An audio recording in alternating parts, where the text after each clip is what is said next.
Hello and welcome to the third edition of the first in the month. I'm Robbie Sinnott. And I'm not. And it's April Fool's Day as well. Listen, what we're going to do with you, we're going to spend an hour with you talking about Easter folklore and kind of customs from all over Ireland. So I suppose we're coming to we're coming close to the end of Lent. Sure and, we are. Yeah, and I suppose... Thruscogus Cargus in Irish, which means abstinence and suffering, I suppose. Did you do loads of that, did you? Well, I tried. I think I lasted a week and a half. Yeah. But no, I could get the abstinence bit. I couldn't go for the suffering bit, you see. That was you couldn't get the two going. Yeah, I think I remember hearing Ardal O'Hanlon saying years ago, he says when Muslims they go off for Ramadan, whatever, they go off food for so many days and for so many nights, while Catholics would give up like fun-sized crunchies. But you can eat them on a Sunday, like if you want. Apart from Paddy's Day, you got the dispensation since 1973. Absolutely, and you can drink now as well. Listen, one of the things which you couldn't do in Lent years ago was what you weren't supposed to do was get married. You couldn't get married. You had to be betrothed by the Shrove Tuesday, and that was the day. If your match wasn't made by then, you had it for another year. And the idea was, I suppose, that. Well, I don't know if it was to do with abstinence, but what would happen is if you weren't betrothed by Shrove Tuesday, you were free for everybody to have a go at you. So the Sunday following Shrove Tuesday, that'd be the day that people coming out of Mass, the young lads would be picking on the people who hadn't been betrothed. So they were seen as being alienated from society. Because they weren't, you're outside society, you're outside the whole system if you're not married, because you don't fit in. So whether you're a maiden aunt, or an owl uncle or anything like that, and so just you may as well become a monk. That's why they had the Skelligs. They had these rhymes and songs about lists of all these people who still hadn't got married, and they were saying, well, these lads are obviously wanting to become monks because they've no intention of getting married. Yeah, and they were outsiders, and they were ridiculed, and there was awful things done to them, practical jokes played on them, not only coming from Mass but also. At their door at night, things would be going on, and it'd be constantly just for ridicule. If they lived alone, and if they didn't live alone, if they lived with somebody else, they were a dog's body. You'd no rights unless you were married. Even there was a great tradition around this part of all over Wexford, and I've come across it in Offaly as well. Even when someone was late in life getting married, you'd have the horners or the blowers. Young lads mostly would turn up at your door. When the husband and wife would be coming home to go back to the bride's place, and that night all the local young lads, especially if they were late in life getting married, and just kind of to stay up all night blowing horns and kind of rattling windows and causing bother.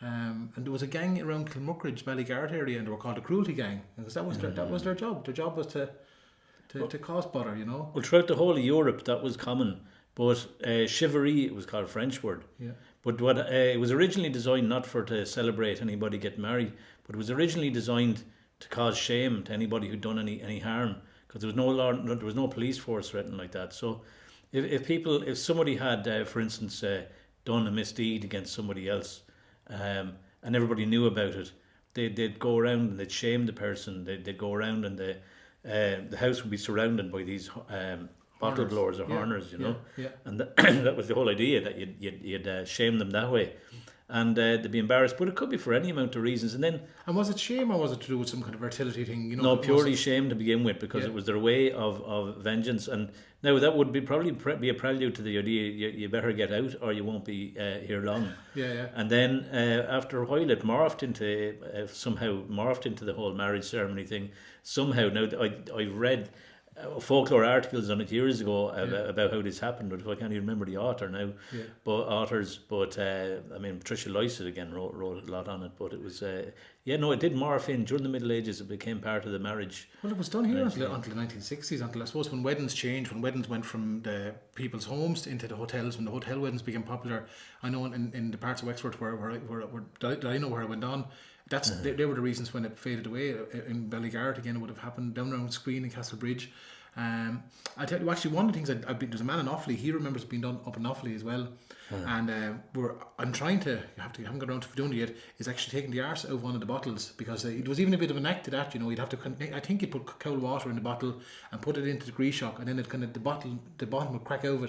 So you'd have this bottle, then you could actually use it. And if you get that, we might have it in time for the marriage episode. Absolutely, yeah. Pretty good. Will I stick on these women from Castlebridge and Screen talking about the wedding horners? Great idea. Lovely. There was another old tradition about when you get married. There'd be The black men are come. no, there'd be horn in you, Oh, you're blowing horns. making You noise. heard about that, didn't you? Yeah. Come outside the house, and when you come back after the honeymoon, or whatever, Yeah. you blow and making noise. Yeah, you wouldn't have a minute's peace. They'd be blowing horns outside maybe for hours. Remember the night that I was married, we had the reception at home. I What know did they that call was. them? There was a different name on them. A group used to get Used to get together. together. And where there was a wedding, Used to come banging on the they windows. used to come and banging all. on the doors and, blowing. Blowing. There were Horn. There were a cow's horn, you know, the cow's horn, and blowing the horn. That was recorded back in 2006 in Castlebridge, but we're only talking the 1960s, I'd say. That's amazing, because in Cairn, I have been written about in the schools collection, but 1934, but they were talking about it had been died out for about 30 or more years at that stage. Wow. So it's amazing how it lasts in some part of the county or country much longer than others. You know? Yeah, and my own father would have remembered it up in Ballygarrett, and I'm sure there's local lads around Ballygarrett. Actually, there was a local man told me that they were part of the cruelty gang. The Skelligs, The bouncers wouldn't let you do it now. You know. Oh, you shot, yeah. Come here. Those lists were interesting. Those lists were what was the idea behind those The lists? Skellig list, so it's the pure shame again. So to be done in any social gathering, and the people who were involved or the people who were mentioned in it would disappear quietly into the corner, hoping to hell that they wouldn't be mentioned and it'd be all read.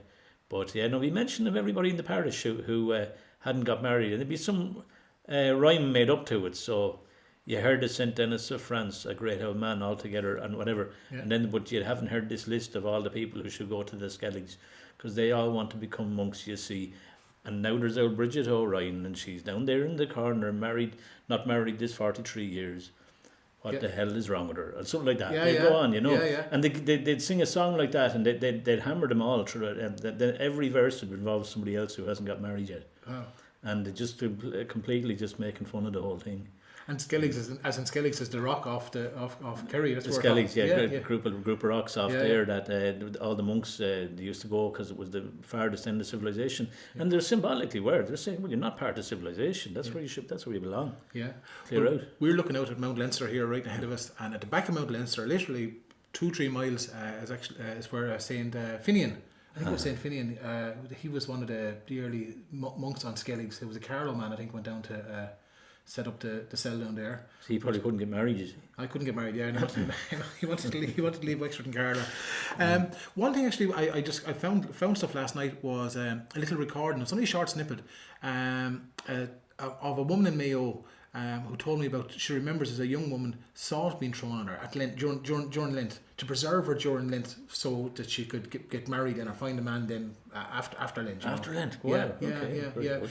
And they weren't allowed to go to discos or dances, whatever you want to call them back then as well. A lot of people said that was a no-no, you know.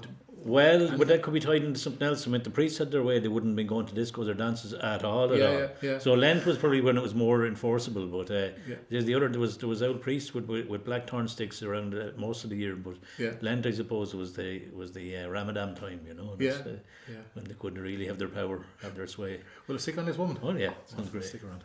I heard that what's the time of marriage time? Yeah. That they shake salt on the ladies. Yes, for those that weren't married For before those Ash who weren't Wednesday, married, so that they get husbands. they'd shake salt on them. They'd shake Keep them salt fresh on for them. another year, I Often a suppose. man would follow you, know, a man he'd shake salt on you when you'd be at that age. I didn't know what it was for. And that was 2 women up in Mayo from about 2007 or 8. Speaking of salt, I suppose we've got some here in front of us. A little bit of salt. I suppose salt was a very precious commodity back in the day. Not so much anymore. But Preserver of food for the main thing. Absolutely, yeah. One of the great things in Wexford, and I don't find in that many other counties, was that come Easter Saturday, people would bring up, they'd get water blessed, they'd get salt blessed, sometimes they'd get eggs blessed, and sometimes they'd get spuds, like the new spuds ready to be planted. The salt was always salt and water were the kind of 2 most common ones. Well, you could have them done on Easter Sunday morning too. The salt and the water could be done then. Yeah. So Saturday or Sunday, I suppose. Yeah. And the salt anyway could be used then for. They had some there on Easter Sunday, but they kept some then for people who were sick or for animals that were sick. Yeah. They'd use on it. Yeah. But the Easter water now, you'd be more of a with I think the similar type of properties, was it? Yeah, but the Easter water was the same. You're actually right, it was Easter Sunday. One of the things which I came across an awful lot is people would always have told me that when they'd get their blessed salt on Easter Sunday morning, they'd go straight home after Mass and they'd use the blessed salt on their eggs. And they were there, obviously, they were, when we think about Easter eggs now, we think of chocolate eggs, but obviously maybe until 3, 4, 5 decades ago, whatever, Easter eggs were hen eggs and duck eggs, really. That's what you ate. Well, I have from Duncarmack and to go, they actually had egg eating competitions on Sunday morning. Yeah, yeah. And then in other parts of the county, they actually say that the workmen used to get the eggs on Sunday morning, and the ordinary people then would go around to each other's houses for eggs, for egg dinners type of thing, on that Sunday evening. But the workmen would get it on the Sunday morning. So there was different traditions, I suppose, around it. And before any of your parents out there go mad about your children eating loads of chocolate eggs, just want to remind you that actually that was part of the whole tradition. Okay, they weren't eating that many chocolate eggs back in the day, but people sat down and they'd eat 3, 4, 5, 6, 7, 8. They were egg eating competitions, really. Is what Easter, that's went on wholesale. Yeah, so they had to open the windows and the doors for a few days afterwards. Yeah.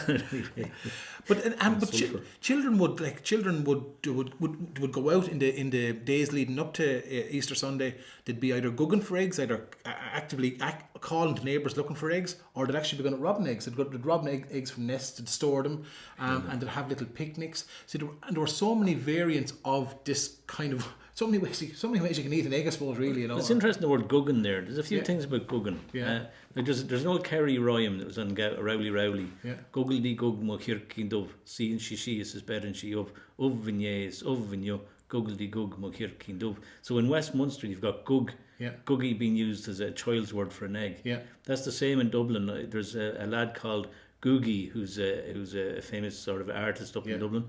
But I knew lads from Dublin a long time ago called Eggs was their nickname. Yeah, yeah. So it's Gug. So Gug is just a child's word for egg, and you have the child's dish in Wexford called Gug for egg. Guggy. Yeah, but to be honest with you, like we've children here, and sometimes when you can't get them to eat anything else, you'll give them a Guggy egg, and like a Gug is an egg, right? And the classic kind of one is hard boiled an egg into a mug or a cup. Butter and salt, mash it all up with a fork and eat it. You know, some people go a soft boiled egg mashed up, and there's variants where you put in breadcrumb or bits of chopped up bread in with it as well. So there are many variants of this. But one of the lovely things I found out again through Facebook was that Irish people who went to like not talking first, second generation. I'm talking over the past couple 100 years. This word survived in families in New Zealand. I've come across, North America, and in Newfoundland down around the Cape Shore. They still use the word guggy for an egg. Wow. But the older people down there. So, but they had another thing that they used to do is when they'd be gugging for eggs, but they'd be also gugging for money. What was the expression? Eggs or money? Eggs or money, ma'am. Yeah. Eggs or money. And then down in Cumshin, they do things different down there. Bread, apparently. You got eggs or bread. So no, they weren't talking about bread in that sense of money, but I think they must be fairly hard out there there that time. But that all stopped. They didn't use the word gugging down that part of the country. They only used it. They seem to use it in Mid-Wexford. Mid-Wexford. But like in South Wales, my father went gugging, but he didn't call it that in Tecumshin in up till when he was 8 in 1952. Yeah. And he said it stopped after that. Yeah. But then it stopped in Clare. They stopped it in the southwest of the county in the early 20th century because the lads were selling on the eggs. Yeah. Because you were saying there was always the farmer's house that you go. Yeah. Well, we're getting straight into the kind of the Wexford stuff now, but we will get into the wider national thing. Yeah. But in Wexford, there's a kind of a term in Mid-Wexford called gugging for eggs, and I'll show you a video of it in a while. And the idea was it was mostly done by and large.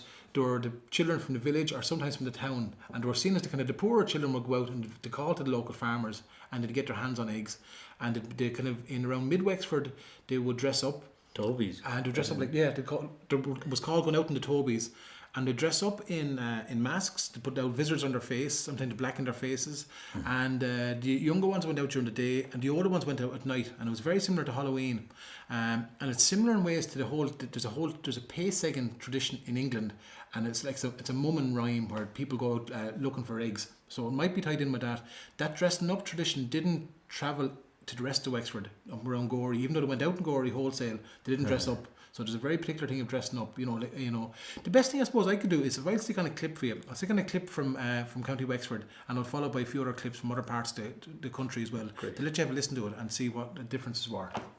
Easter Saturday, I think it was. Yeah, Easter Saturday. The googs, you went out. You went out. Saturday It was morning. mostly all children. Googs, googs. We used to say something, remember? Googs, googs. And you had a stick in your hand. Yeah, always brought a stick. A stick in your hand and knocked the door like with the stick. And you got the eggs. And you always had an apron or something like that to put or a basket to put the eggs into. To collect the eggs for Easter. Well, we went going always about Easter Monday. And we go out to everyone's house and you go goods, eggs or money, we'd always say. And it could be eggs you get in a basket and you could get money. So, but I mean, you sell the eggs then when you come home, sit down on in the village. And you have the money and divide it up between whichever's the goal, like, you know. That's where we used to do it. You dress up in anything, old women's clothes. Maybe the boys would dress up in the women's clothes and the girls would dress up in the men's clothes, men's hat and men's pants and all on them, and off they go. And a stick in your hand. A basket. And a basket on your arm, or in a bag or something to put your money or whatever you'll get in it. You wouldn't have a whole lot in those times. But you'd go to all the houses then, and when you go to the door, you'd say, "Googs, googs, Eggs or money, ma'am. Eggs or money, ma'am." Yeah. They have an old stick and they could. Yeah, and they tap the door, and maybe someone wouldn't answer you, and someone may be right good. They come out and you'd know what you get. They're doing that still, you know. That's going on still. Not as much now in the last 4 or 5 years as it has been. But when our lads were small now, they always went out and used to go out, you know, and they'd look forward to that night going out on the tobies. They hadn't anything on their face and an old bit of neck. And you wouldn't know because they're covered down. An old bit of neck curtain or something. Something on their face. Yeah. Or an old thing and the eyes cut out and all you'd see is the two eyes and maybe the mouth talking. That's all. We used to go to all the various different farm places. Even as children, like, you could walk around for miles, and we did walk for miles. And sometimes you'd have a billy can and you could boil up an egg or two on your way to keep you going while you're collecting all the eggs, and you'd get anything from banty eggs to huge big duck eggs. You get a fair amount of eggs from all the various farmers. Some would run you, but most of them would be very accommodating. They wouldn't mind giving you a few eggs.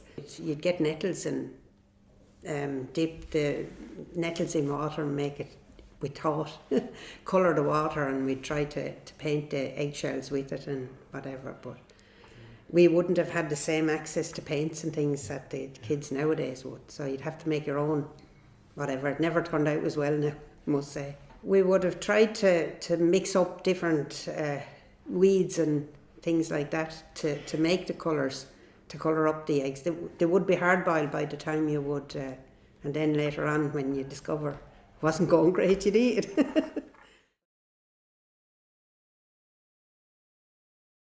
Did you just go googling for eggs? Right. Yeah, we did, I did. In a basket. A bit of straw in the basket. And you go to every farmer's house around the whole place. And maybe you go to some farmer's house and my daddy be with us, like, we wouldn't be on our own. And we'd go to the door and we'd go for eggs, any eggs, miss, any eggs. So she'd say, well, there's no eggs here, there's no eggs on the dresser now, go down to the hen house and see if there are any eggs. And we'd strip all the hens, and you hear the hens all around the whole place, like. And we put hands on them, the eggs would be hot when we take them out. And maybe go down along the ditch then, my daddy said to us, just hold them down along the ditch. So you'd have a basket of eggs that high coming home. Some would be all dirty and hen shit on them and all things like that. And bring them home, Mammy used to dye 'em. All different colours. And it's funny, the people loves the eggs now, even in the shops. Go to some shops where there's hen shit hand eggs. They picks out them ones. Yeah, they're called healthy eggs, them I know. Them are the ones that picked out. Yeah. I was in a market up there last Saturday morning, in the country market up there in the Golden Ball. And all the eggs, loads of them had hen. You'd see all these big ladies coming in, and them were the eggs that they went for. Yeah, them was the eggs went for that him. Yeah. But I think about years ago, 10 years ago now, you wouldn't see them, they'd pass Amby then. But now they want them, they're the proper fresh eggs. Fresh eggs, yeah. Yeah. The big ladies in Dublin want the eggs now with the hen shit on them, Robbie. I have to remember that now when I'm going shopping again. I don't have to do that in Super Value or Aldi, but they might do a fresh trade. But what I'm thinking is there was other words, like there was a clue dog up in Monaghan, but they did, because they mentioned painting eggs there. Yeah. And what they did with that was they'd boil the eggs. Now they'd paint them first and hard boil them, then they'd roll them from the top of the hill down to the bottom. Yeah. And that was in Monaghan. But they had another one in Monaghan, Meath and southwest Dublin, where I've recorded, or not recorded, but heard them. Yeah. And that is where you've they'd hide eggs. And you go around, see, you have the Easter bunny hiding sort of thing now in America, that tradition. But the hard-boiled eggs or the old painted eggs, there was a tradition of going looking for them as well. They'd be hidden somewhere, and you'd have to go around looking for them. And that was up definitely in North Leinster, and I don't know where else it was. But there was other words for that clue dog as well. There was clue dog was prahog. Prahog was the picnic, but that was a collection of eggs. Yeah. And then there was another one though, a play dog in mid and South Wexford, and the play dog they called it in Carla. Yeah. I wonder what throughout the rest of the country, what they called them. I have a recording of people in Donegal talking about that rolling down the hill. Just reminded me there now. They did the same. They used to collect the eggs and hard boil them and roll them down the hill. They boil them boil them outside in the open. And I actually met a man from Cavan recently as well. He remembered doing it in Cavan. A clue dog they called it in Cavan. I don't know what the women in Donegal called it. But the children, that hiding thing was interesting as well, because anyone's got hens and the hens be set to be out laying out, you know. Mm-hmm. The young ones were robin eggs. I've come across the people in Mayo and Tipperary where they'd be taking eggs and they'd be building a stockpile of these eggs, you know. Then the children would sneak off out into the fields and they get these and they'd bring out. Do you imagine sending the children out to a field now with a yolk there was lighting a little fire, a little pot or a saucepan, and cooking these eggs out in the open. See, clue dog as well in Irish. Clued is a cover. Yeah. So clue dog is a little cover. So I suppose that's what they were doing when they were hiding the eggs. They were include. Yeah.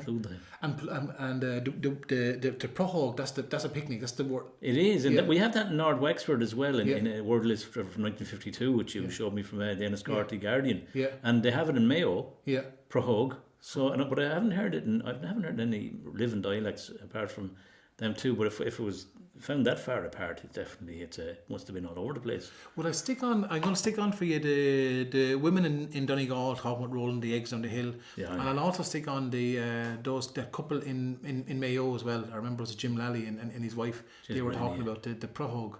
And again from lovely Mayo name. Remember Mick Lally from Turvicady down in South Mayo. He was the late Mick Lally. He used to be Miley.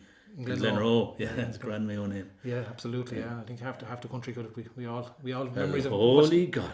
We all have memories of Glenroe on a Sunday evening.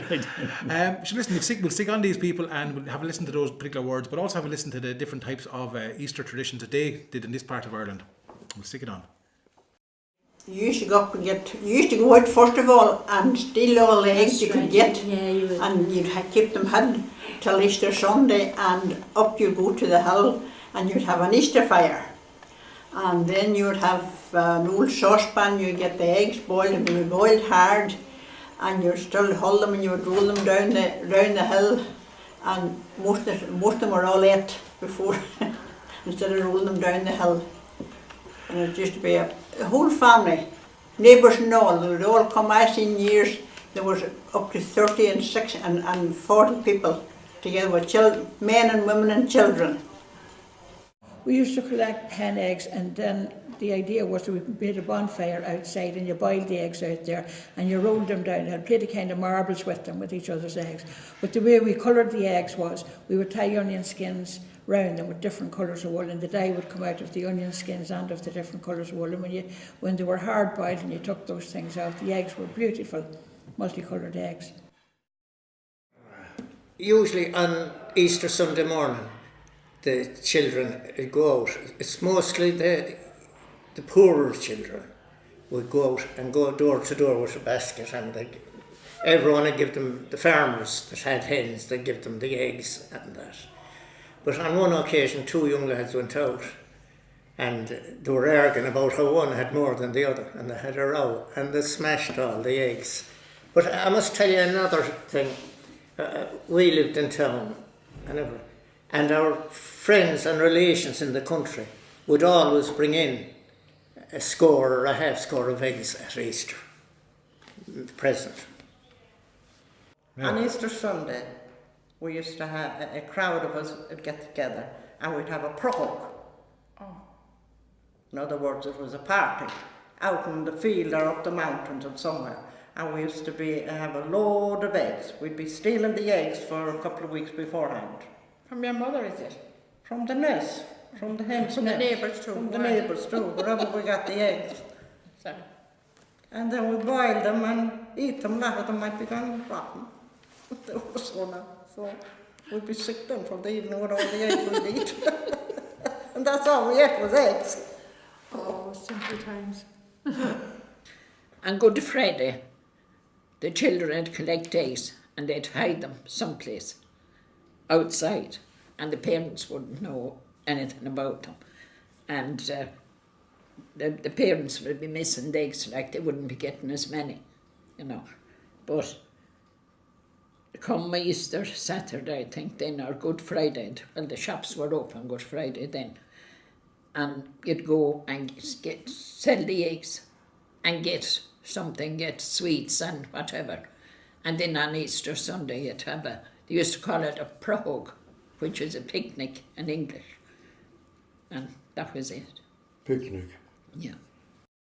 On Easter Sunday morning, everyone went to first mass. That was 6 o'clock in the morning. Came home, the eggs were boiled, put on to boil, maybe 2 dozen, and 6 more could sit around the table for breakfast. And there was a competition then to know who'd eat the most eggs. You could go as far as 6 maybe, and that was it. Maybe somebody would go 10, but I only went as far as 4. And it was a great enjoyment. You know, the eggs were solid hard now, and you can just imagine eating a hard-boiled egg, so that there'd be no miss. It was a great thing to eat a lot of eggs on Easter Sunday morning. And people who didn't have chickens, and town people, like when I lived in the town most of my life, we didn't have chickens, so we didn't steal eggs or buy eggs. What we did, we went out the country a bit and we stopped at different farms. And you see, I'm collecting a few eggs for Easter, and they'd give you a couple of eggs. And you'd probably come home with about 2 dozen eggs, and everybody'd have a great feed in the morning. All around the country, we collected eggs for Easter as a custom. It was, yeah, the people would make a present to people with eggs, you know, give a present of a half a dozen eggs or whatever they had, they'd come along with them. Yeah. And they boiled a pot of eggs Easter morning, and everybody in the house would eat as many eggs as they could. Yeah. They weren't thinking of cholesterol. I remember in our house, my brother would boil a whole pot of eggs, and one of my brother, he might eat 5 or 6 eggs. Yeah, there you are. Ahead of our time. They weren't thinking of cholesterol back then when they were eating 4 or 5 eggs on a Sunday morning. One thing that actually just struck me, Robbie, is that I'm working in Carlow for the last year on a project with the Arts Office up there, and it's after striking home that actually it's the Polish community in Carlow, the new Polish community, they've actually brought this whole Easter tradition onto a new level again. They bring their painted eggs to mass to get blessed. To bring, when you see baskets of these coloured eggs laid out on the altar, and it's kind of, I suppose it's funny that it actually took Polish people coming to Ireland to kind of remind us of actually what we used to do ourselves, because it faded from memory in Carlow and parts of Wexford. Yeah, I remember there was lads living next door to us now in was to be in 2000, around Easter 2000, and he was from Eastern Ukraine, ethnic Russian. And he gave me a present of some painted eggs in a saucer or something one day, paint just for Easter, like, you know. So that was a lovely introduction to Eastern culture, Eastern European. But you have the Polish material there, have you? I'd see if I've got photographs. If I don't have photographs, I won't be putting a photograph up. Well, someone showed me a photograph there a couple of weeks ago on a phone. I met someone out of the blue and showed me these photographs, and I've been trying to track down them since to get my hands on them. that whole tradition of dyed eggs, like that the women were talking about there, with dyeing eggs with natural materials. You find it right down to the Middle East. You find it, it's all over Europe, isn't it? And do you do it with? You were telling me what happens after with the eggshells after you've eaten the other eggs. The edible eggs. Yeah, but it's a lovely tradition from. Again, it's tied in with the Maybush, and I've come across it in Offaly, and I've come across it an awful lot in Wexford. The tradition is that, I suppose there's a bit of a cycle. Once you eat your eggs on Easter Sunday morning, with your blessed salt, you would keep the eggshells. And it was mostly the girls that kept the eggshells. And the eggshells would be kept, and they would be painted up, and they would be hung on the Maybush on May Eve. And that tradition was so many people, my mother and so many people remember doing it, right? And people, because we've kind of got the Maybush going again back here in Wexford, and people are doing it now. I met a woman there last year, and she'd been collecting them since Easter Sunday, like a box of shells, painted eggshells. One thing which I found lovely, I'm going to show you. I'm going to crop up my screen now in a second. I'm going to show you. I came across it in Offaly, and I came across it down in Tunney, down in South Wexford, and it's a lovely take on it. What the kids were doing in Offaly, and what this particular woman down, Elsie Donnelly's her name, she's in her 90s. On Tunney, as you're going into Tunney on the left hand side, she decorates a skeoch, and it's a permanent one growing in a ditch. But last year she decorated it, and I got the photograph. I'll show you the photograph on my screen. Yeah, but she actually used the cardboard Easter egg boxes, and also the tin foil Easter egg boxes from the Easter eggs. That's the evolution of tradition. Absolutely, yeah. And the young lads in Offaly were doing the same. I was up in Offaly in 2010 and was working on a project up there, and the young lads were decorating May bushes. I'll show you the video. I'll run the video underneath this now, me talking, and you'll see them actually putting on the empty little cartons from the Easter eggs. So there's tradition carried on. And the chocolate isn't going to waste at all. It's just so where the egg previously the eggshell you would have done.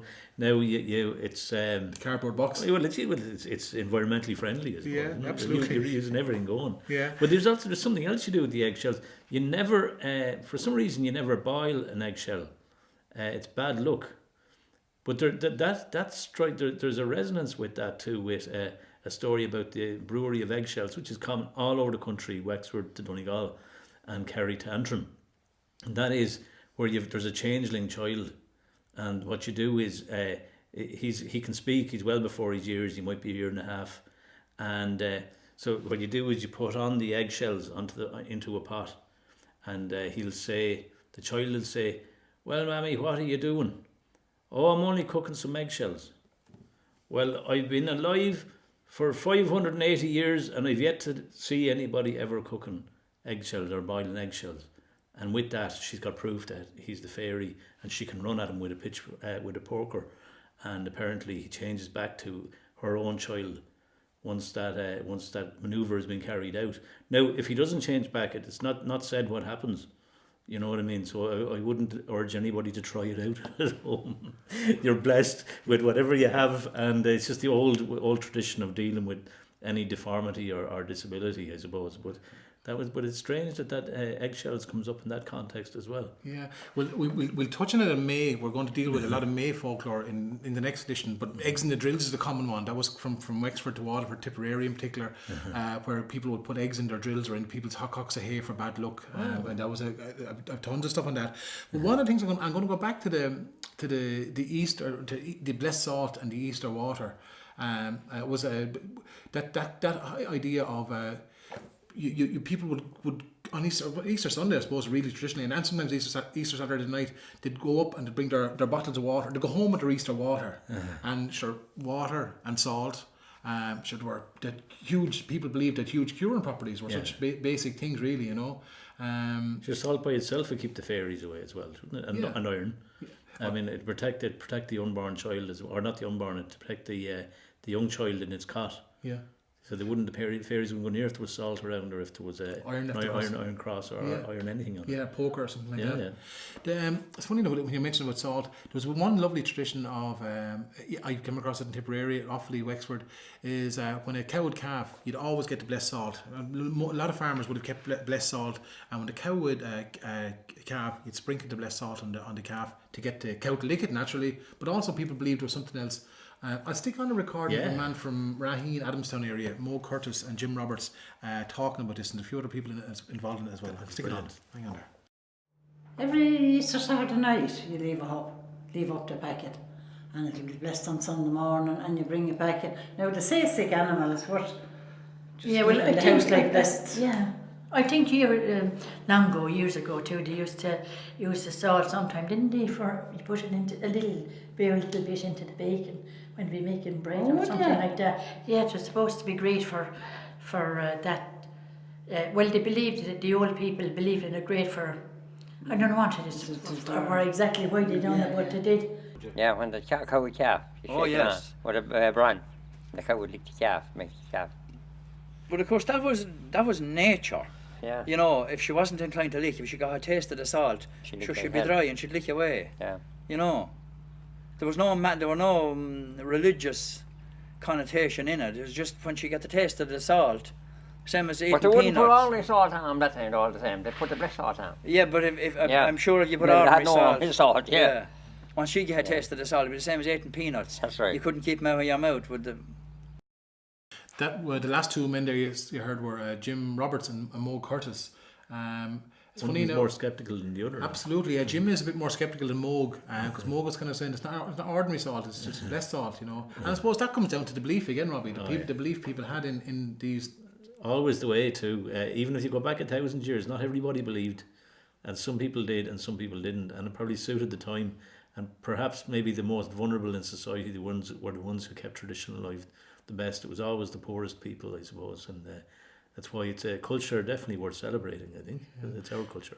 And I would only be listening to some of these things for the first time in years, and it only dawned on me there when that woman was saying you'd put a bit of blessed salt in your bacon as well. Yeah. In your maybe baking bread. How would that taste? Well, I suppose there's salt all in bread that you buy nowadays, anyways, isn't there, in any manufacturer? Yeah. The other thing was Easter water. Now we're going to touch on all the whole power around of Tran water and May water later on in May. But a lot of people will talk about actually getting. It was the Easter water that you got on Easter Sunday, and that was the water you brought home with you, and that was the water you kept up, and you used that for the three rogation days or May Eve. That's when you went out and you blessed the fields. You'd walk across the fields again. Back then you'd walk the sign of the cross. You'd walk from one corner to the other corner to the other. You'd make the sign of the cross on the land. Now, could anyone do that, or was that the friars that did? No, but the friars were. But in Wexford, there was a Tran water. We had a particular type of water here in Wexford called Tran water that the friars of Ross and Grantstown and Wexford Town would have got it closer to after Easter. But in Tipperary, people talk about keeping this Easter water till May. So it was the same. It was the same kind of properties of basically protecting the land on May Eve. I've actually a recording of a woman from Nina talking about it. Well, it's stick it on for you. Yeah, wasn't planning on joining it, but I'll show it to you. Sunday you'd go for the Easter water to the church and bring whatever a couple of containers of it anyway, and you'd keep it until the 1st of May, and you'd get out your bottle tin and you'd do the house first with it, spread the Easter water around the house and on the animals and in the fields to give you good luck. If you didn't, they said that you wouldn't have good luck if you didn't spread it, the Easter water. So that was lovely. That was a lovely record night. I always liked her for some strange reason. I suppose people they have a beautiful way of presenting themselves or presenting a story, but they bring their own personality across with it, and the warmth comes across. You also get it with some radio broadcasters as well. You can say, Jesus, you'd know that's a nice person, just the way they're talking, like, you know. This woman had just you didn't see her, but she was only after getting her hair done. She had the curlers in her hair, and she came into. I think she was originally from Clare, West Clare, but now living in North Tip somewhere. Good Friday today. Well, we're recording. Yeah, it's Good Friday today. Technically, it's really April Fool's Day, but it's it is Good Friday. The cat's out of the bag. The cat's out of the bag. Confuse them. Absolutely. But on Good Friday, there were. I suppose there were loads of traditions around Good Friday. I suppose there was bad luck traditions in that there was no churning done on a Friday, and the hens, you wouldn't set a hen on any Friday, let alone Good Friday. That'd be bad luck. The fox would get the hen, or the rats would get the eggs, and then, what would happen at 3:00? And I remember growing up, and sure that many people still do. You'd walk to mass, So now our chapel was 2 mile away. You'd walk that and back again because that was part of the penance. But you'd know too though. You'd know that 3 o'clock, and this is the whole primordial type of or liminal sense of time. It was like universal time. So no matter what year it was, 3 a.m. or 3 p.m. on a Good Friday, that was a moment. And now I don't know how historically, well, if any of it's historically accurate for that matter, but the fact that 3 p.m. that you get that feeling at 3 p.m. every Good Friday, and for some reason you get the idea that the clouds would be darkening over the sky, or if they weren't, you get the feeling that there was something else happening that wasn't right in the whole world, if you know what I mean. And that was the power and the magic of religion, I suppose, and it's what religion does with its rituals. You know, that it ties everybody into exactly the same feeling at the same time, which is magic in itself. It's an incredible power. It's funny, you know, you said you're sparking memories with me here, because I have always had good memories of Good Friday as well. And those kind of that same kind of scene that you picked, because it was unusual, because it was 3 o'clock in the day, and it was unusual even to go to mass that time of the day.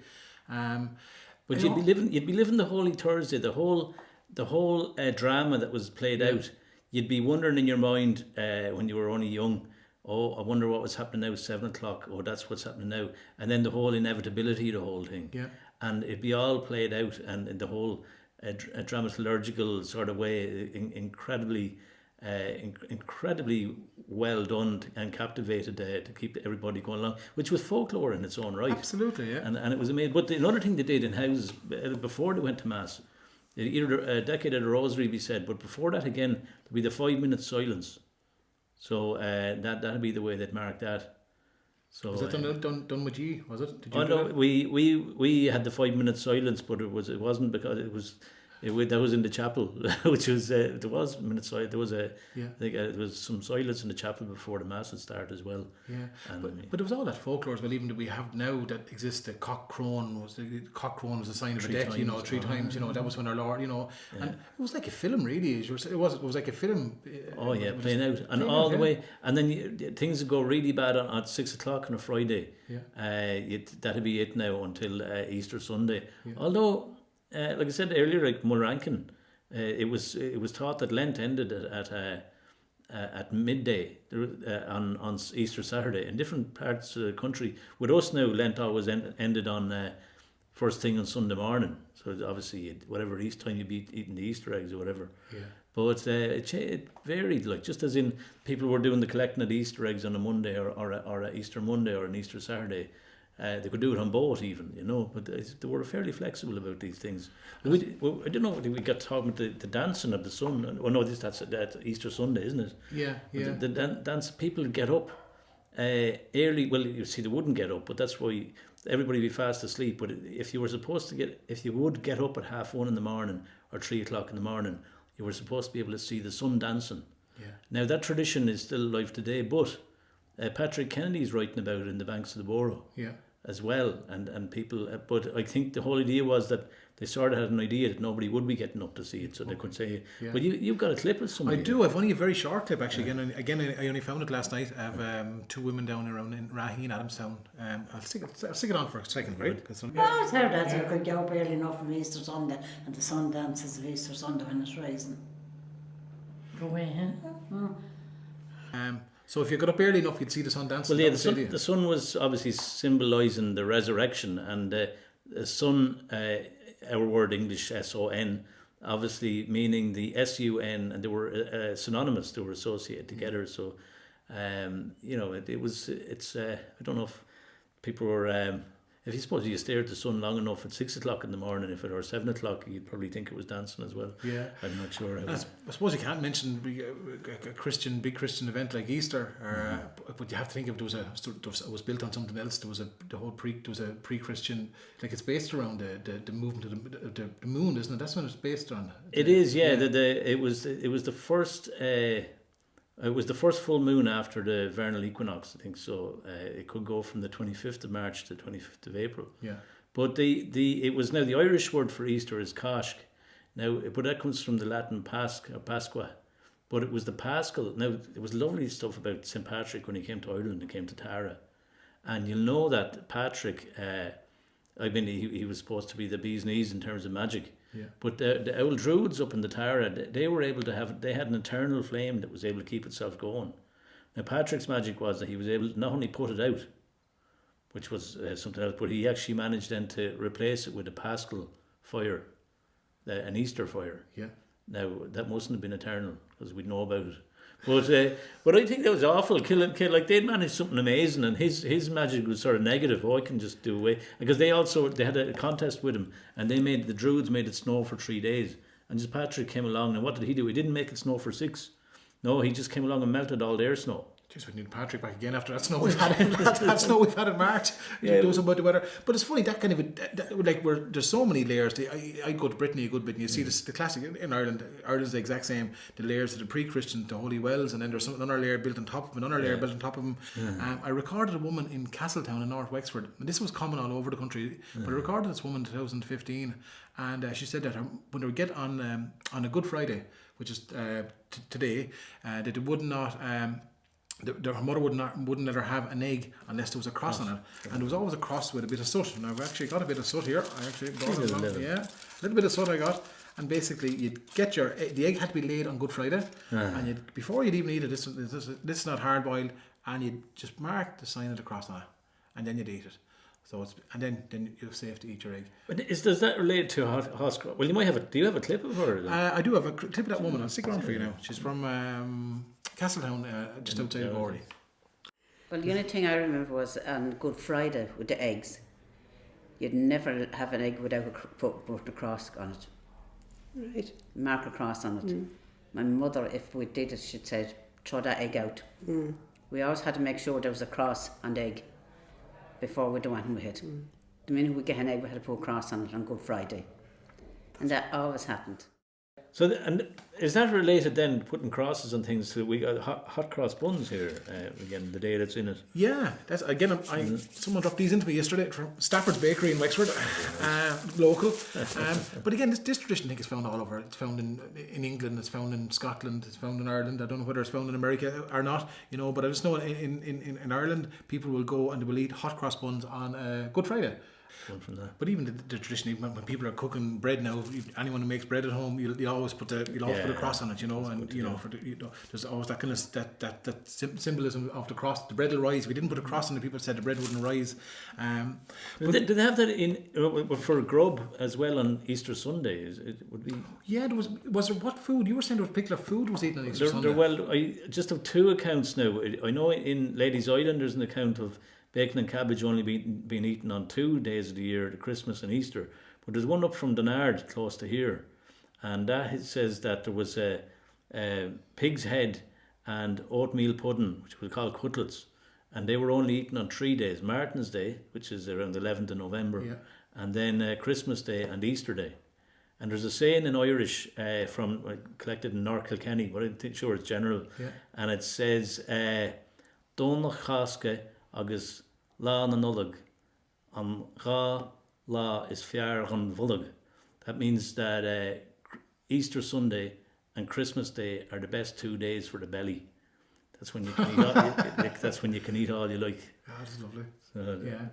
Isn't it funny as well that that cross thing you mentioned, St. Martin's Eve there, and on the 11th of November we do a feature on that, come closer to the time. But there are so many things in our everyday that well, maybe not as much now, where there was a sign of the cross, like on St. Martin's Eve. I remember people in Mayo talking to people, and in Carlow here, the blood, when you'd kill a fowl, you'd have to draw blood on St. Martin's Eve. But this woman remembered the sign of the cross being put on her forehead in warm blood. I know, like people when they were milking their cows as well, when they'd finish milking the cow, they'd put their thumb into the froth of the milk and put the sign of the cross on the cow's hind, just to thank the cow, and Ned Kavanagh in Kilmuckridge, the great Ned Kavanagh, when they were saying that when the older men used to go out fishing for herons years ago, when they were coming out from the sand and they'd come out in the boats over the bit of the waves, and when they'd go out, they'd turn back on themselves and they'd make a cross, so they'd go out and they'd turn, so they'd make a sign of the cross in the water as well. You have a clip of Ned? I do, but I mightn't have it here now. But I do. I'll tell you what I do have. I've got a clip of those women in Mayo. Women in Offaly actually talking about putting the sign of the cross on the cow and on the hind of the cow. But I play that. Yeah, for you. absolutely. Yeah, I'll stick it on for you. My grandmother had a little stool and she used to always, little three-legged stool, she'd go up and leave in the middle of the cow. And we always called the cow Nancy. One particular cow was called Nancy. And she'd kneel down and she'd get the bucket, she'd tilt the bucket between her knees. And she'd milk.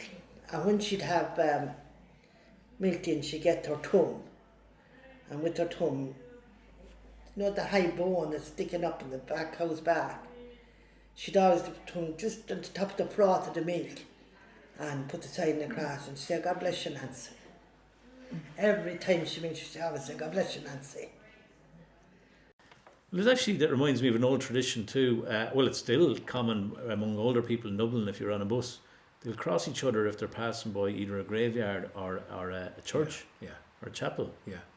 And I don't know if it's probably dying out now, but it's a lot of these old beliefs are still there, I suppose. And I've asked them, like, why do you do it? You know, and they say, well, you know, it's for the souls that are in there. Yeah. You'll still souls see yet to come. Yeah, you'll still see people doing it. And I only recorded a young traveller girl recently up in Dublin, maybe in the last couple of months, and she actually was when they go visit a graveyard, when they go by someone's, say maybe a roadside memorial or cross that blessed themselves.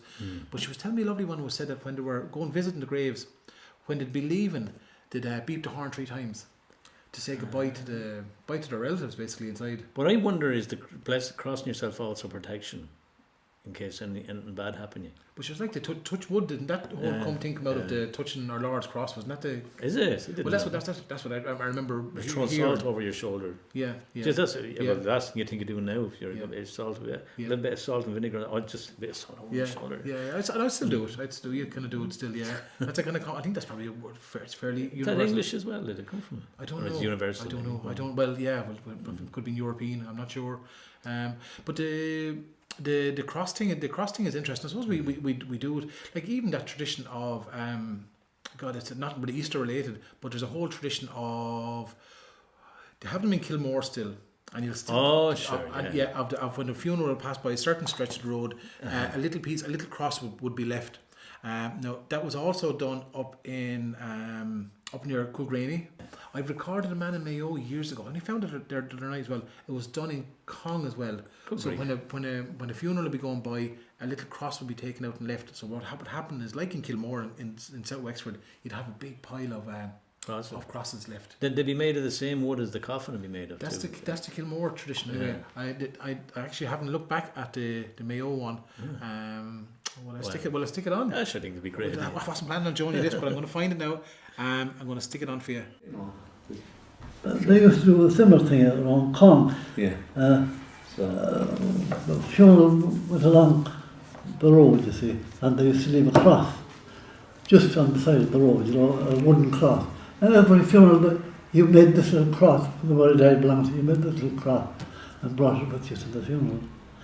Now the road changed, you see, Guinness changed the road is farther in. So they still went from the new road up in the gateway, up maybe 300 or 400 yards, you know, in order to leave the cross at that spot and come back again out here.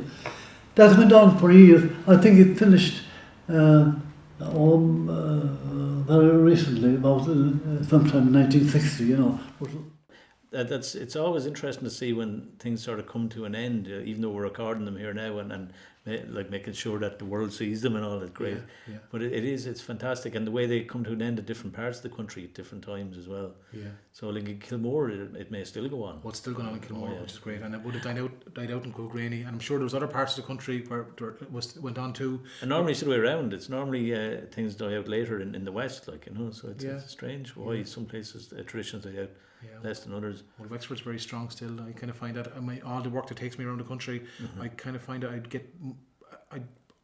I could spend all the rest of my life just recording in Wexford.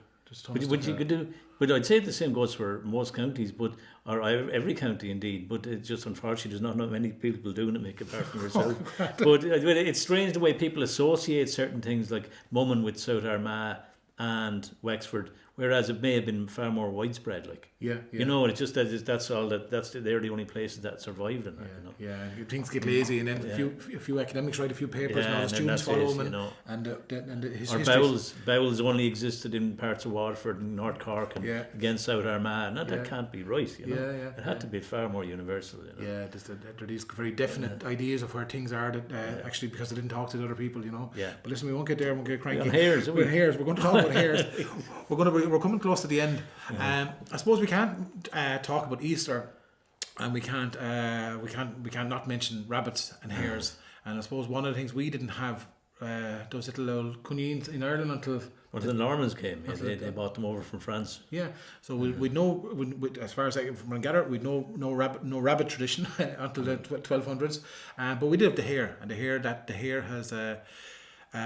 The hare's always been associated with Easter, even in many European countries, Scandinavian countries. Giri or Giri, they call it in Irish. If you're called a Giri up in Longford, it wasn't a good thing, but I'll tell you more about that on May Day. Okay.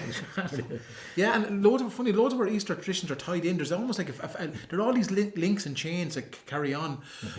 But the whole Easter bunny tradition kind of came out of the whole around the tradition around the hare and the role of the hare at Easter and the kind of symbolism of the hare. And the hare, I suppose, caused a lot of confusion for people. And it's funny, I'm going to show you recordings in a while. The hare created a lot of fear in people, and it was different. Like if you ever outside and you come across a hare, and you'll actually where the hare was sitting, and you know the hare didn't burrow, so it had a nest. Wasn't that the case as well? Well, yeah, but you see, it was long grass that they generally grass. The meadows were much taller than they are now, so that's why that contributed to the mystery. Yeah. But it was generally believed that the hare was from the other world, from the underworld. So. That it was coming in hare form, but it could equally turn into some female deity and could become a witch. So again, it's a common theme that we'll come across later on. Yeah, and even that. So basically, that the symbolism of the hare, when that went to, I think with German settlers, like a lot of our Christmas traditions, it would have went to North America, to current day the US. It would have become the chocolate bunny or the Easter bunny, you know. And then you know we re-imported it back to Ireland and back to Europe. Well, the hare coursing only, of course, came with the medieval times with it was imported from England, but there would have been mythical accounts of people trying to capture a hare, I suppose, but it was all probably more symbolic. But the hare coursing is definitely an import. One of the things which again my mother had this, but I've come across from loads of other people, was that they believed that if a woman was pregnant, and I've come across recordings with country people or settled people and travelling people, is if a woman was pregnant and she came across a hare, she'd always have to get her dress and put a little rip in it, and the child then wouldn't be born. They believed, this is what they believed. They believed the child wouldn't be born with a hare's lip or a cleft lip. Yeah, that was it. That was it. And again, this was the belief that they had, you know. And I've come across so many people from Offaly, Tip, Cork, all of that story. This is like the comrelig that we were talking about before. If you stepped over a graveyard, into a graveyard at all when you're pregnant, that is similar. But that's fascinating. You have a clip?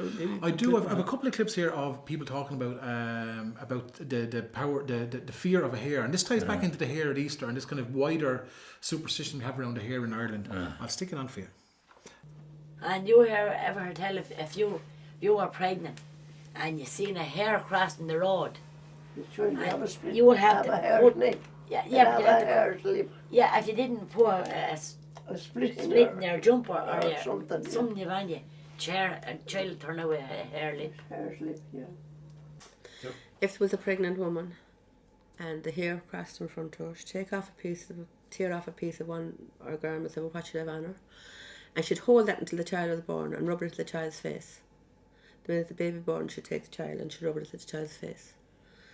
Now, more people, if they seen a hare crossing the road, they'd bless their face and they'd stop and walk back a few steps and then let the hare cross and go their journey. So you're out walking and you come across a hare, the hare crosses you, that your child had a hare's path. Because he wouldn't wait for your child would have a hare's lip. I don't know. How too, that was now. There was a pregnant woman, and this hare crossed her path, and she stood and she looked, and she carried on, but she had the child anyway, and the child had a hare lip. A hare lip now. The fear is strong still. It is, but the hare was always a taboo meat. Now, my father tells a story, and in fact his cousin tells the same one. And in both stories, they talk about the first person, so I did this. So one of them can't be true, but they said they were alone. But anyway, there was two old lads living close by in a not too good condition, the house that they were living in. And sometimes people would make fools of them. And one day my father got hare meat, and or else it was my cousin, they both claim it. Hare meat, and I think there was another taboo meat, and it was some bird which I can't remember whether it was a curlew or something, and they gave it to him in some dish, and your man ate it and loved it. But the whole point of it was that it's not something that anybody was expected to do, because you wouldn't eat hare, except I met a lad coming down on the bus down here back in February or end of January, and he'd been living down in North Wexford for about 40 years, but he was from the middle of Wicklow, and he said that when he was growing up, that they would make hare soup. They wouldn't eat the hare meat, but they'd make hare soup. Now, I didn't get too much detail about him after. I was asking him about it, but he was telling me no, and it was just nice enough. They'd snare them. They'd have to make stronger snares than for the rabbits, like. But he said that all that snare making art is gone now. People with the myxomatosis wiped the whole lot of them out, the rabbits and all anyway. And you don't get people snaring anymore, which is probably cruel, enough the snaring. So yeah, wouldn't be the best now. But people did it, and you know what? And we can look back now in hindsight, whatever. But for a lot of people, again, I actually remember checking snares with my father when I was younger. It was a form of meat. It was. Now, and in fairness, to be a lot of bones in it, yeah. And you'd leave the rabbit hanging up for a week or so for some reason, whatever, let the blood settle, or I don't know what the whole thing was, but oh no, it was nice enough now. Yeah. A lot of women wouldn't. I've come across a lot of women who, again, in the travelling community, where if a woman was pregnant, her husband wasn't supposed to hunt, was never supposed to hunt. Wow. In that time, whether it be out shooting or whatever they were doing, and that was a kind of a common belief there. There was that one as well. I know we're going to deal with it in May, but there's a common one, and Robbie and myself were always talking about it. Is that there's this idea of this shift and the shape shift, and the hare could become a woman, or wasn't that the? Oh, and this all of the 32 counties, it's everywhere. Yeah. Now again, what happens is the farmer is walking along. And he sees a hare suckling from one of his cows in the field. It's around May Day. And so he goes off and gets a couple of other men, and they go, and a greyhound or two, and they go after this hare anyway, and they follow it. Now, either in some versions that the farmer shoots the hare and injures it in the hip. In another version, that the hound gets a bite of the hare. It might be the older version. The hound gets a bite of the hare in the hip, and the hare just pulls itself free. But in both versions, they head back to a house where an old woman lives. And when they open the door, the old woman is there with her son, and the old woman is bleeding from the hip down, and she's in an awful bad way. Half her hip is hanging off. And they never say how the story ends, but that's and it's, you hear versions of that in all 32 counties. You'll hear versions of that now. And I've a man up the road here in Ballindagan who says he remembers the hares would be milking the cows, sucking the cows' tits in the field on May. But what really blew me away was last November. I was working in Dublin with a project and I was working recording Travellers. It was a project called Exit 15. And I was working with a project, working with an absolutely gorgeous group of people, and that story came up, and I couldn't believe it. And it was actually not something that was out of an archive or something of a school's folklore scheme. It was actually this young one in her early 20s telling me the story that her father told her about it happening. I have it recorded here. It blow you away. That's lovely. Stick it on. Absolutely brilliant. We're going to end with this one. Here. But my belief was that a man's wife was expectant, that is even supposed to hunt a hare. They're not supposed to hunt a hare. Look at the ones that roll a hare, is that because they're a very unlucky animal. Or even a woman being expectant, is if a woman even being expectant can't look at a hare herself. And then the husband went out to hunt a hare, like. So I mean, The hare is very unlucky to have anything to do with it. I'd be very afraid of that now No, myself. the hare will fight his life. It will need to take his own life, like, for the sake of the young and the mother. Yeah, Do you understand me? yeah. They're giving their life for it, like. But it says if you found them in any way, because they are willing to chance their life, like, for with the dogs or whatever, like. Yeah. But if it says if they're found, very unlucky. There, I often heard, no, that like Daddy now even said there, it's not right to foul a hare. Do you ever see with the hunting? No, the same thing with the hunting, you know. I don't know much about it, but he often said there was an old story that a man went out into a field and he was hunting rabbits, and they were only meant to slip the one dog on a hare, and he obviously couldn't find a rabbit. He found a hare, like, he slipped the one dog, but he slipped a second, so he felt the hare, and when he felt the hare, the dog tore a piece out of hare's hip, and like, he thought nothing of it. He didn't get the hare, he only tore the piece, he only injured the hare. Come back out to gate of the big field anyhow, and there was no woman sitting and she bleeding to death. Her hip is gone. Yeah, found the hare, like, she's obviously a spirit, like. Yeah. She was obviously a spirit, like, and then he was plagued for a while afterwards, like, by the woman with the bleeding hip. Or found the hare. It's unlucky to found the hare. That's what the daddy was telling me about the way. I never heard that one. Yeah, it's unlucky to found the hare, not meant to found the hare. The hare is no one because the hare went into huntsmen after travellers again after a hare. Got the dogs to follow the hare. The hare went into a shed, and when the hare went into the old shed, when the men followed in the hare, the shed, there's no way out for the hare. Like, there was no way out for the hare to come out of the shed. Like, when the hare went into the shed, and when the hare went into the shed, it went into a corner.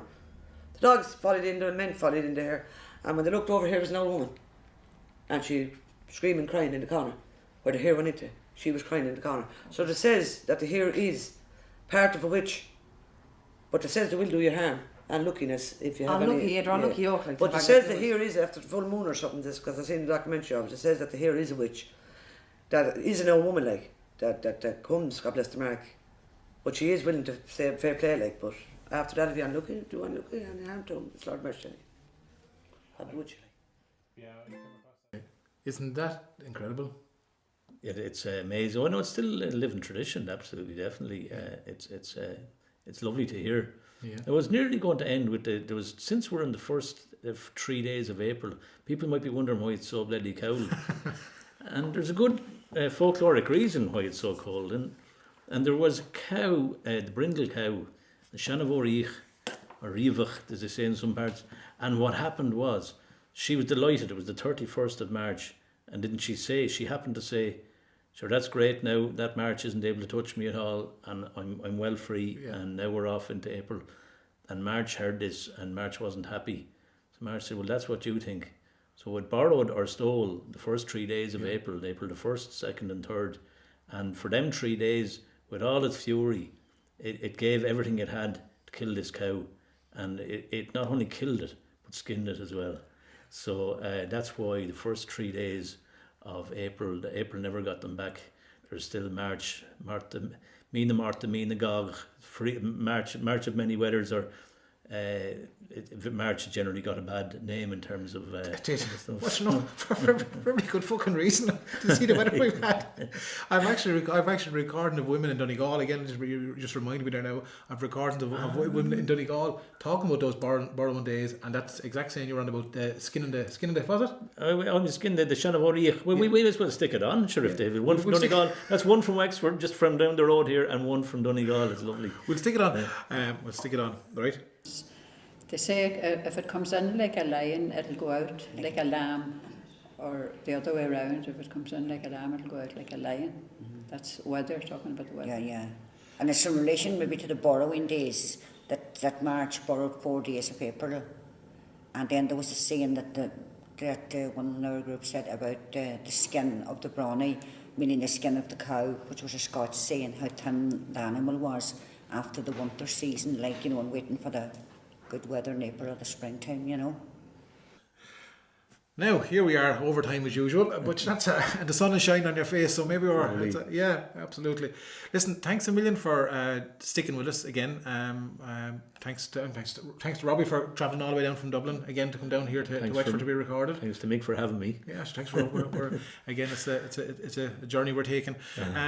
Listen, we're going to end with a song. What's the song called again? Who put the blood? Who put the blood? Or what put the blood as well? John Tunney calls Oh, it. sure. Yeah, it's a song that from John Tunney. John Tunney is singing it with his sister Maura Hickey. John and Maura are the son and daughter of Paddy Tunney. I think Paddy originally from Manna. I'll be shot now for saying that. I think from Manna, but then into Donegal. It's a song actually he got from a Wexford traveller. John told me. I can't remember the man's name. He got it probably in the 50s or 60s when he worked. When he worked, I think he worked with the health service, and he got this from a travelling man. He went out. I think John told me that he went out one day to move the man on or something like that, and he ended up spending the day with him listening to songs, and he got this particular song from him. And what I love about this song is there's a mention of a hare in it. But I also, speaking of, I can actually hear, when I hear John singing it, I can hear the accent of the Wexford travel man coming That's through. lovely. Yeah. It's so often too in tradition, people go out to run somebody, as they say, to move them on, Yeah. and actually the opposite happens, something happens. And there's so many other examples, but that's for another day completely. Absolutely. A lovely song coming here now. Good. And sure, listen, we'll talk to you again on May, because we're going to do a whole May thing. We surely will. Yeah, in a couple of weeks' time. All the best. Take Slán care. go Hoilín. Slán. Where have you been the whole day long? Son, come tell it unto me. I was fishing and fowling the whole day long, all through mother's treachery, all through mother's treachery. What put the blood on your right shoulder? Son, come tell it unto me. 'Twas the killing of a hare that I killed today, that I killed most manfully, that I killed most manfully. The blood of the old hare, it could never be so red. Son, come tell it unto me. 'Twas the killing of a boy that I killed today, that I killed most manfully, that I killed most manfully. What came between yourself and the boy? Son, come tell it unto me. It was mostly the cutting of a rod that will never come a tree, that would never come a tree. What are you going to do when your daddy finds you out? Son, come tell it unto me. I will put my foot on board of a ship and sail to a foreign country, and sail to a foreign country. What are you going to do with your lovely young wife? Son, come tell it unto me. She can put her foot on board of the ship and sail on after me, and sail on after me. What are you going to do with your two fine young babes? Son, come tell it unto me. I'll give one to me father and the other to my mother, for to bear them company, for to bear them company. What are you going to do with your two greyhounds? Son, come tell it unto me. I will take the leashes off of their necks, for they'll race no more for me. Ah, they'll race no more for me. What are you going to do with your two racehorses? Son, come tell it unto me. I will take the bridles off of their necks, for they'll hunt no more for me. Oh, they'll hunt no more for me. Oh, what are you going to do with your houses and your lands? Son, come tell it unto me. I will lay them bare to the birds of the air, for there's no more welcome there for me. Oh, there's no more welcome there for me. What are you going to do in the winter of your life? Son, come tell it unto me. Like a saggin on the loch, I will bend in the wind, and I'll beg for God's mercy, and I'll beg for God's mercy.